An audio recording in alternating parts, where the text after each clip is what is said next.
నమస్తే, welcome to human rights news. నేను తరంగిణి. ముందుగా బులెటిన్లో హెడ్లైన్స్ చూద్దాం.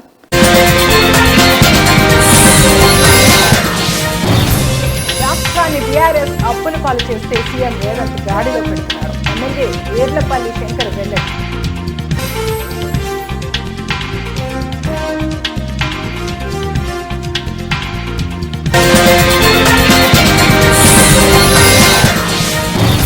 అకాల వర్షానికి తడిసి మొలకొచ్చిన ధాన్యం, వడ్లను కొనుగోలు చేయాలని రైతు ఆందోళన.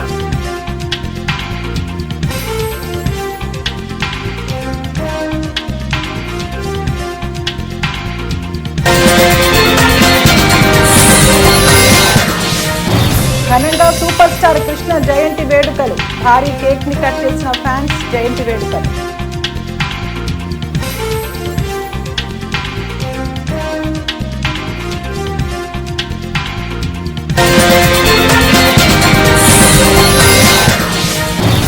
కాకినాడలో టాటా ఐపీఎల్ మ్యాచ్ ను తిలకించేందుకు భారీ స్క్రీన్లు. సుమారు 10,000 మంది ప్రేక్షకులు తిలకించే విధంగా ఏర్పాట్లు.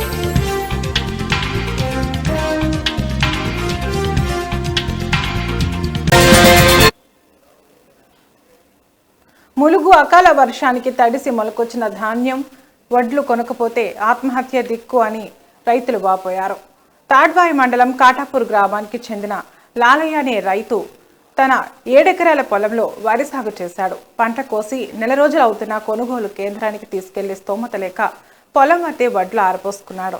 అకాల వర్షానికి తడిసి మొలకొచ్చిన ధాన్యం కాకుండా మిగతా ధాన్యాన్ని కొనుగోలు చేయమని వేడుకున్నప్పటికీ అధికారులు పట్టించుకోవడం లేదని రైతు ఆవేదన వ్యక్తం చేస్తున్నాడు.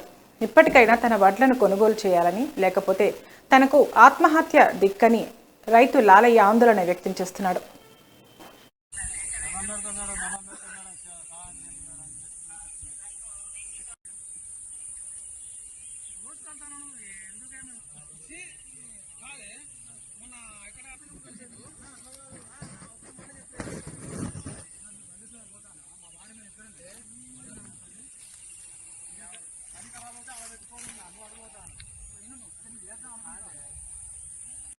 రైతు పరిస్థితి ప్లాన్ చేసుకోరాడు చెల్లించి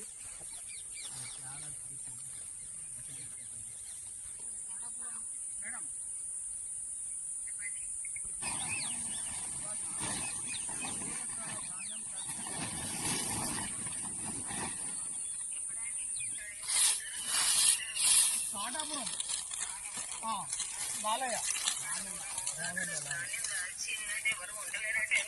7 ఎకరాల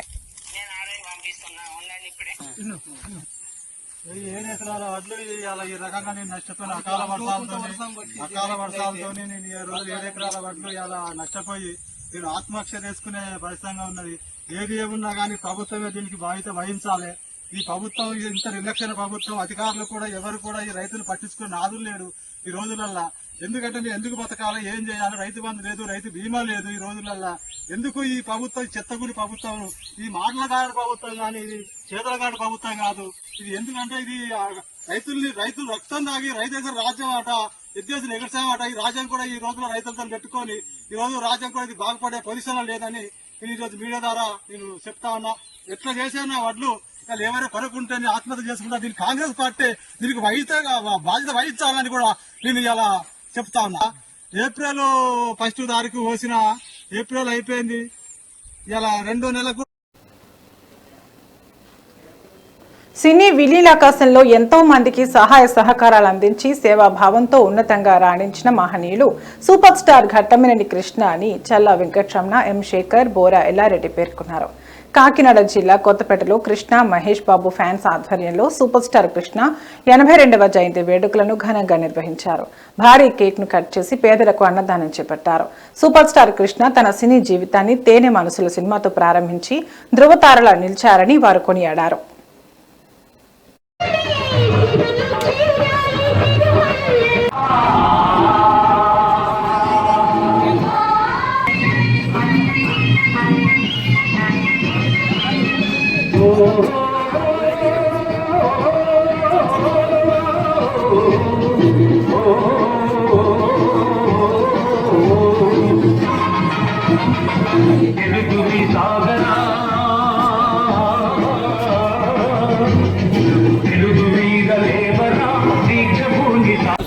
రామకృష్ణ కొత్తపేట శివరాజపేటలో మహేష్ బాబు వాళ్ళు భారీ ఎత్తున అన్నదాన ప్రసాదం జరుగుతుంది.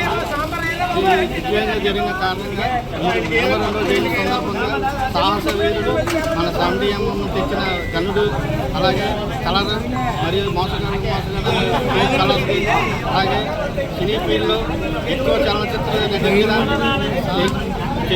సినీ ఫీల్డ్లో ఎక్కువ సినిమాలు యాక్ట్ చేసిన హీరోగా ఆయనకు పేరుంది. అలాగే వాళ్ళ తండ్రి పుణ్యతలు పుచ్చుకున్న సూపర్ స్టార్ మహేష్ బాబు గారు ఒక ఊరినే దత్తత తీసుకుని దత్తత కార్యక్రమంగా ఊరిని మొత్తం సూపర్ స్టార్ కృష్ణ 82వ జయంతి శుభాకాంక్షలు. ఆయన చనిపోయి 3 సంవత్సరాలు అయినా మా అమ్మాయిల దృష్టిలో చనిపోలేదు, ఆయన బతికే ఉన్నాడు. ఎప్పుడు మేము అనేక కొత్తపేటలో అనేక కార్యక్రమాలు 4 కార్యక్రమాలు చేస్తాం, ఇంకా మేము చేస్తూనే ఉంటాం. ఆయనకి బంగారం లాంటి వారసుని ఇచ్చాడు, మా మహేష్ లాంటి బంగారం లాంటి వారికి ఇచ్చాడు. ఆ మహేష్ సినిమాలతో పాటు అనేక సేవా కార్యక్రమాలు చేస్తున్నాడు. ఇప్పటి వరకు చిన్నపిల్లలకు 4500 ఆపరేషన్లు పైగా ఆపరేషన్లు చేసి చరిత్ర సృష్టించాడు. నాడు మోసగాడు వరలవేడిగా ఒక సినిమా వస్తే నేడు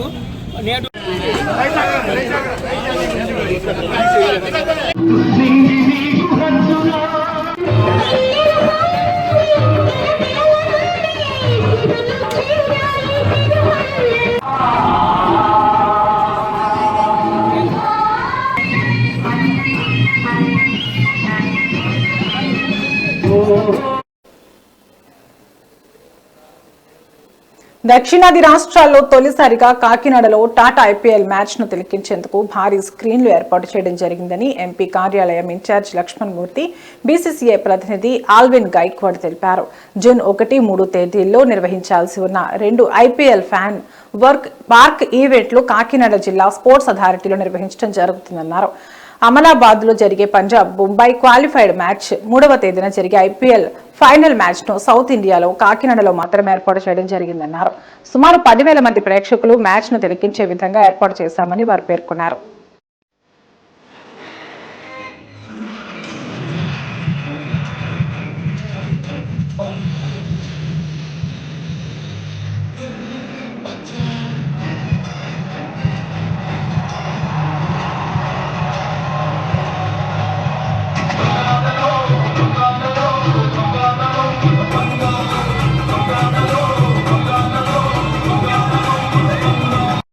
మీడియా మిత్రులకి సానా సతీష్ బాబు గారి తరఫున ఆఫీస్ తరఫున అభినందనలు తెలియజేస్తున్నాం.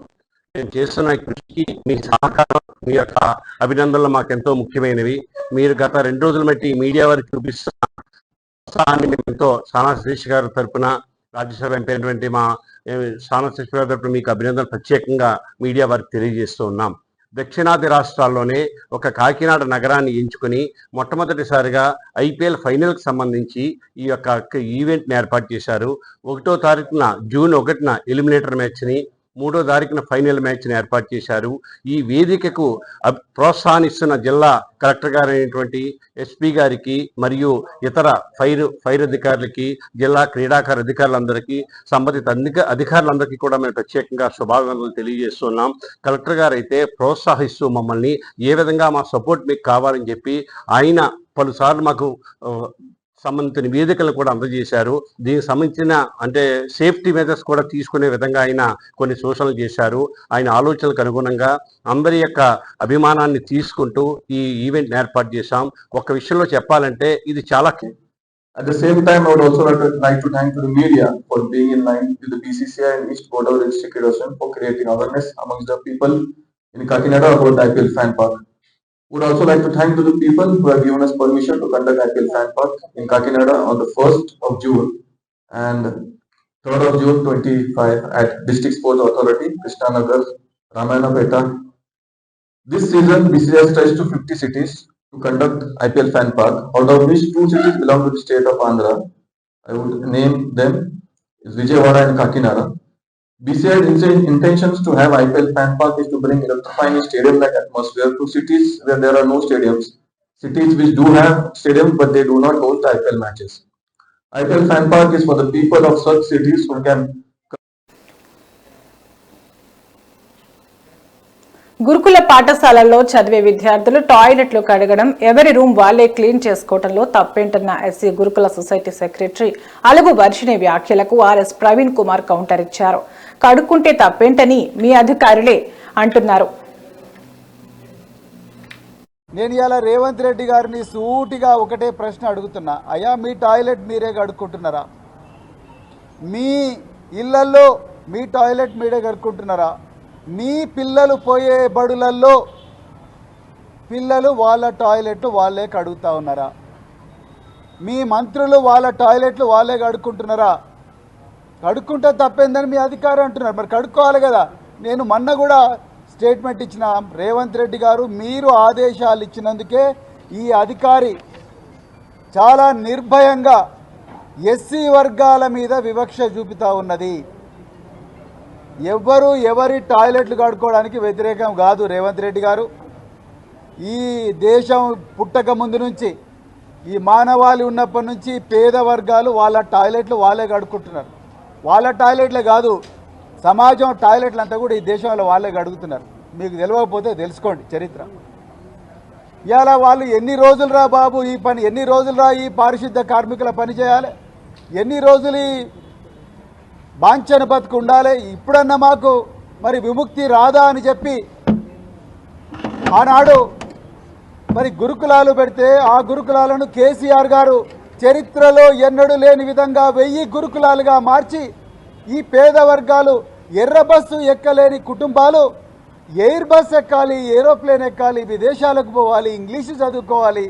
ఉన్నోళ్ళ పిల్లలే కాదు, పేదోళ్ళ పిల్లలు కూడా కంప్యూటర్ ఇంజనీర్లు కావాలి, డాక్టర్లు కావాలి, కలెక్టర్లు కావాలి, ఐపీఎస్లు కావాలి, ఐఏఎస్లు కావాలి, సినిమా యాక్టర్లు కావాలి అని చెప్పి వీళ్ళ కోసం ప్రత్యేకమైన పాఠశాలలు 1000 దాకా పెంచితే, వీళ్ళందరికీ సన్నబియ్యంతో అన్నం పెడితే, వీళ్ళందరినీ ప్రపంచ స్థాయిలో తీసుకపోతే ఇలా కన్నుగుట్ట మంత్రి. నేను ఇలా రేవంత్ రెడ్డి గారిని సూటిగా ఒకటే ప్రశ్న. రాష్ట్రాన్ని 10 ఏళ్లు పాలించిన బీఆర్ఎస్ అభివృద్ధి పేరుతో లక్షల రూపాయలు దోచుకున్నారు తప్ప చేసింది శూన్యమని షాద్నగర్ ఎమ్మెల్యే వీర్లపల్లి శంకర్ ధ్వజమెత్తారు. నందిగామ మండలం మోతుకులగూడ, ఈదులపల్లి, శ్రీనివాసులగూడ, మజీద్, మామిడిపల్లి, మొదళ్లగూడ, మంచంపాడు గ్రామాలలో ఇందిరమ్మ ఇళ్లకు ఎమ్మెల్యే భూమి పూజ చేశారు. ఈ సందర్భంగా ఆయన మాట్లాడుతూ మోసపూరిత వాగ్దానాలతో అధికారంలోకి వచ్చి బీఆర్ఎస్ చేసిన విధ్వంసాన్ని ముఖ్యమంత్రి రేవంత్ రెడ్డి గాడిలో పెడుతున్నారని తెలిపారు. ఇల్లు లేని నిరుపేదలందరికీ ఇందిరమ్మ ఇళ్లు కట్టిస్తామని భరోసా ఇస్తూ ఇందిరమ్మ ఇళ్ల ప్రొసీడింగ్ పత్రాలను లబ్ధిదారులకు అందజేశారు.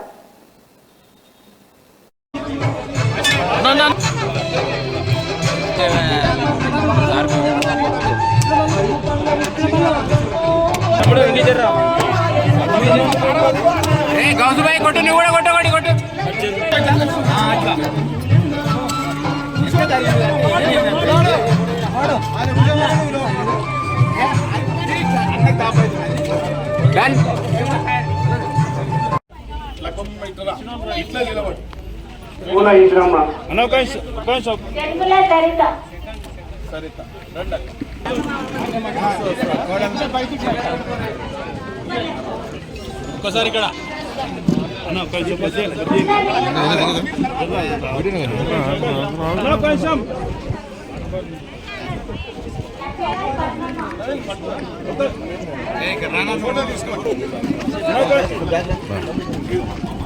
రైట్ అన్నా వస్తుంది 20 కూడా ఇవ్వాలన్నా ఇంకా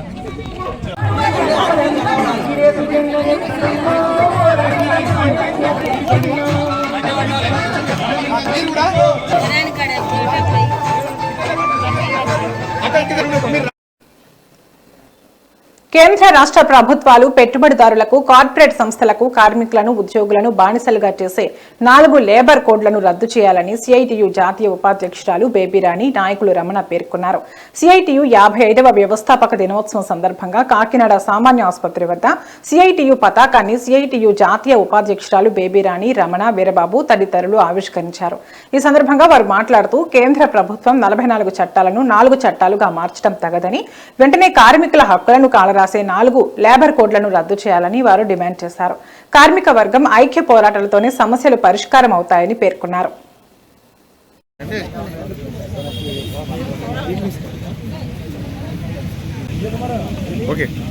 1970లో Centre of Indian Trade Union CITU కార్మిక వర్గం ఐక్యత కోసం ఐక్యత పోరాటం అనే నినాదంతో కార్మిక సంఘాల మధ్య ఐక్యతని కార్మికుల మధ్య ఐక్యతను తీసుకురావడం కోసం ఏర్పడింది. నేటికి 55 సంవత్సరాల కాలం అయ్యింది ఏర్పడి. 55 సంవత్సరాల కాలం సందర్భంగా సిఐటియు కాకినాడ జీజీహెచ్ ఆధ్వర్యంలో జెండా ఆవిష్కరణ సిఐటియు జాతీయ ఉపాధ్యక్షులు బేబిరాణి గారు చేశారు.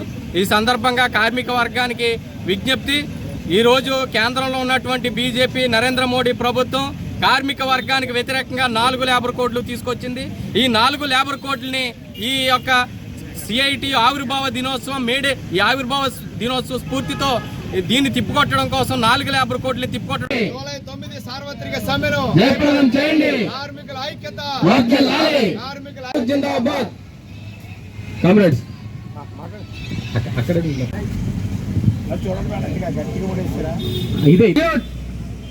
ఆర్డర్ సెల్యూట్ ఆర్డర్ పోరాటం వర్ధిల్లాలి, ఐక్యత పోరాటం వర్ధిల్లాలి, జిందాబాద్ జిందాబాద్ సిఐటి. ఆగండి అంటే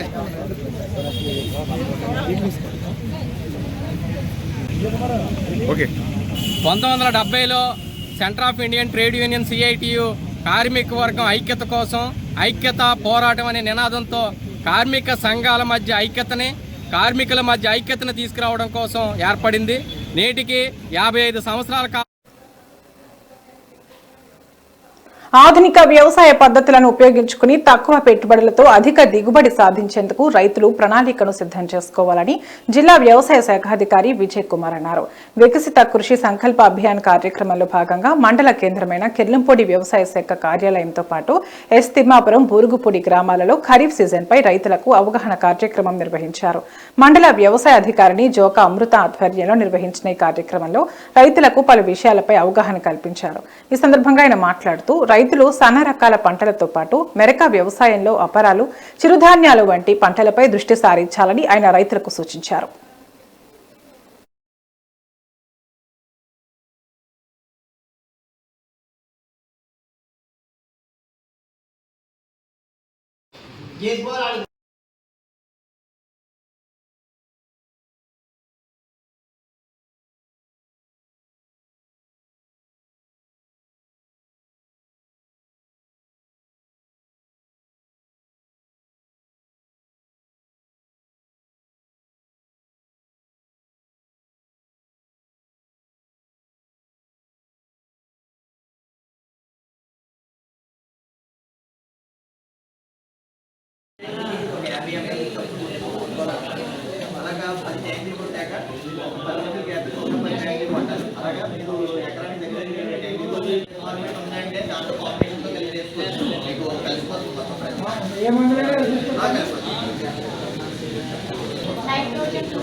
మనం ఒక నిన్నటి నుంచి స్టార్ట్ చేసాము. ఈరోజు కిర్లంపూడి మండలంలో కిర్లంపూడి గ్రామంలో ఇనాగ్రేట్ చేయడం జరిగింది.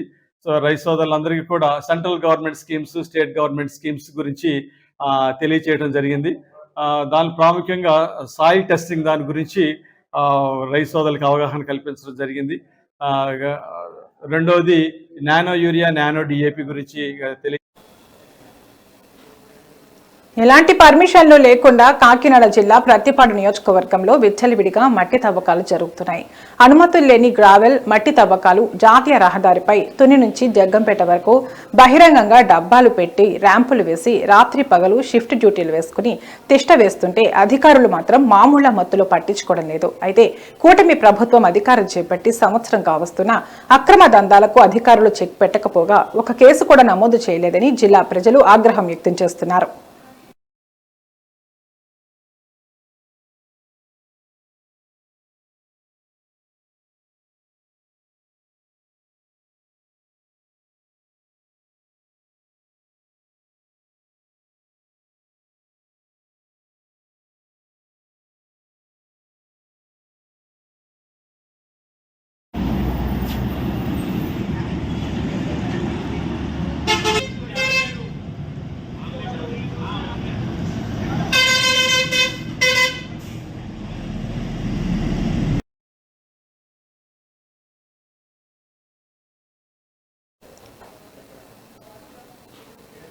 ఇవి ఇప్పటివరకు నా బులెటిన్ అప్డేట్స్. మరో బులెటిన్లో మళ్ళీ కలుద్దాం. నమస్తే.